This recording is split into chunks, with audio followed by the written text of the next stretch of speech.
Welcome back to another episode of the Crypto Serpent, and if you do enjoy the videos, don't forget to hit that like and subscribe button. There is some big money coming to XRP over the course of 2022, right? I mean, we're not that far away now from the end of 2021, but I'm going to kick off today in a big way. We're going to kick off with this, right? So the news that we got going at the moment, right, is the FX market is about $6.6 trillion per day, the Forex market. Now, SBI, FX Coin, and Sumitomo tested XRP with FX swaps settling credits and debts in December 2020. Now, FX Coin announced OCT it would shift 100% to the wholesale side of corporate biz by December 2021 to deepen cooperation with SBI. Now, the Forex market is huge.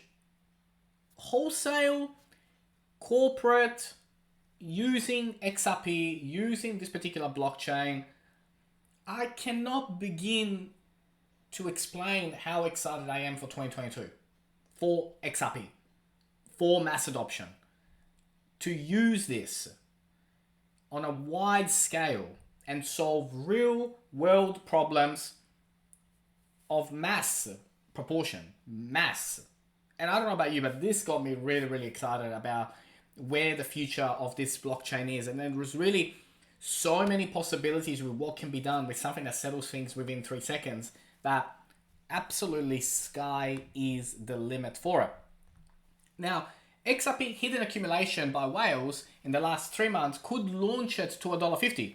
Now, XRP price consolidates at near 75. At the time of making this today, we're sitting at 83. 3.21% up. We know we got Bitcoin up into the 49 range at the time of making this. Now, Sentiment reports smart money accumulation of XRP for 2021 has been massive.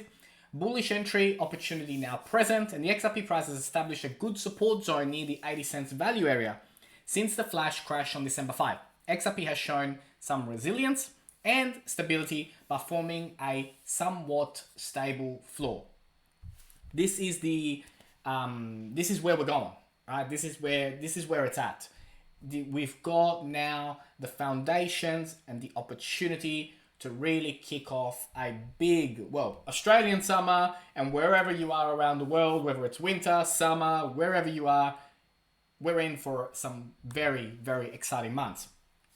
Now, XRP remains up 60% for the year, despite the SEC drama.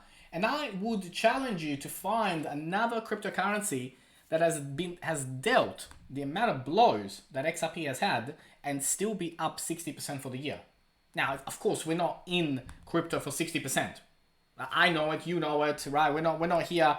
You and I aren't holding XRP for 60% gains, right? We're holding it to the potential of what can really happen with this once it really kicks off in a really big way. So it is very exciting what is happening, and like I said, I cannot wait. Now remember the accumulation that has been going on the monthly. Look at this. This is a ticking time bomb.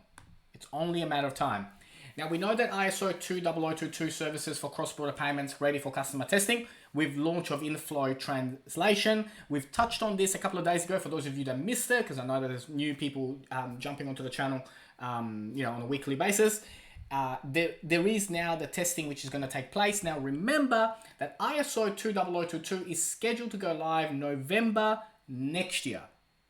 So we're still a while away, but exciting. And all the cryptocurrencies that are involved with ISO 20022, you're going to have a fantastic 2022. And it's not financial advice. I'm not a financial advisor.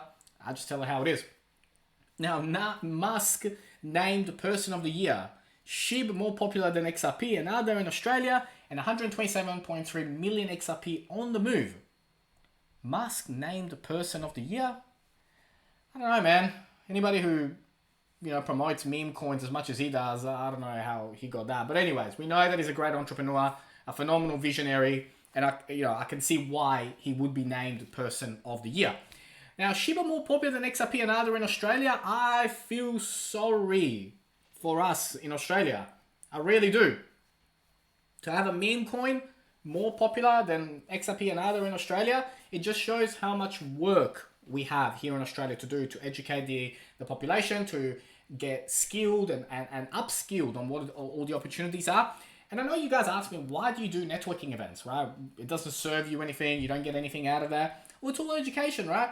The more people in Australia know and are educated on what to do, how to do, and what to research, the better the whole industry is going to be. And plus, it's cool meeting you guys, right? And I can't wait to come to Melbourne, to come back to Sydney, to go to Brisbane, to go to Perth.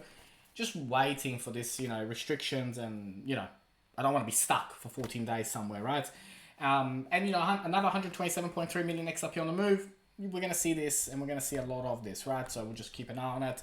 Of course, we'll talk about technicals. Of course, we'll talk about where we're at the moment. What are the opportunities? Are we going to go as low as 75? Could we dip even a little bit more? Are we going to go up? We'll talk about all that, and we'll discuss all those things. But for now, let's jump into Etani. Let's have a look at some indicators.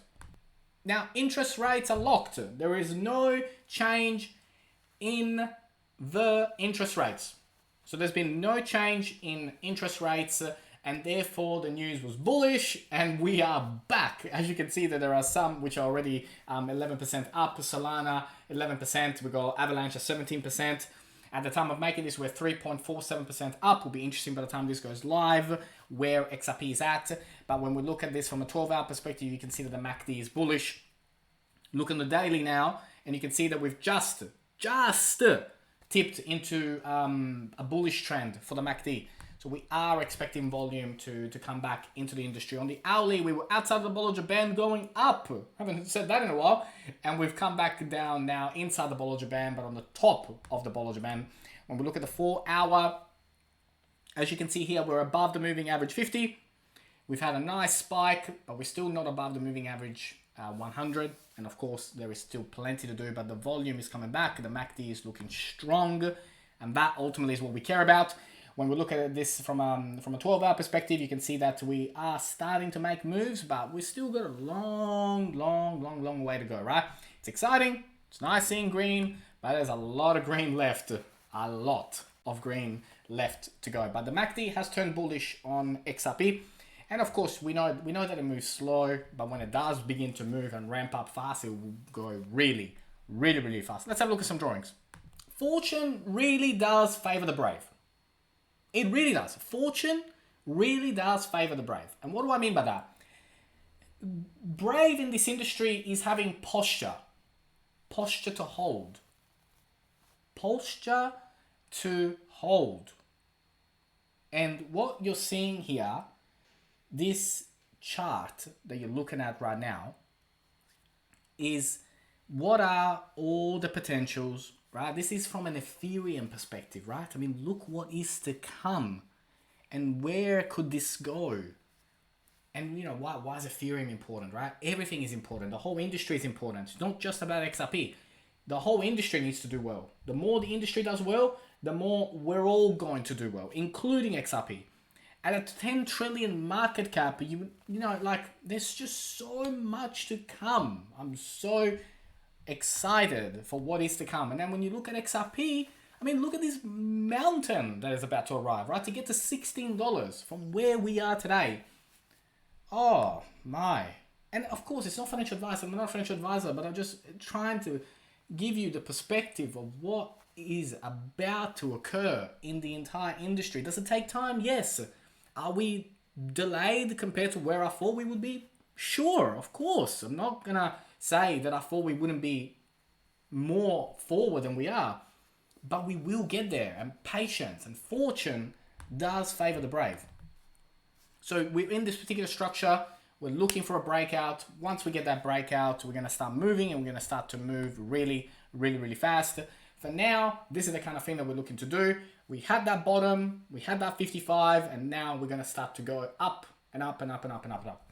This is the kind of formation that we're making, and the next moves are going to be very big, very noticeable, and you're going to see it, and we're going to break, and then we're going to break above $1.90, consolidate above $1.90, and then the sky is literally the limit. The RSI is at the bottom. We know that once it hits these sort of levels, it's going to start to spike up really fast.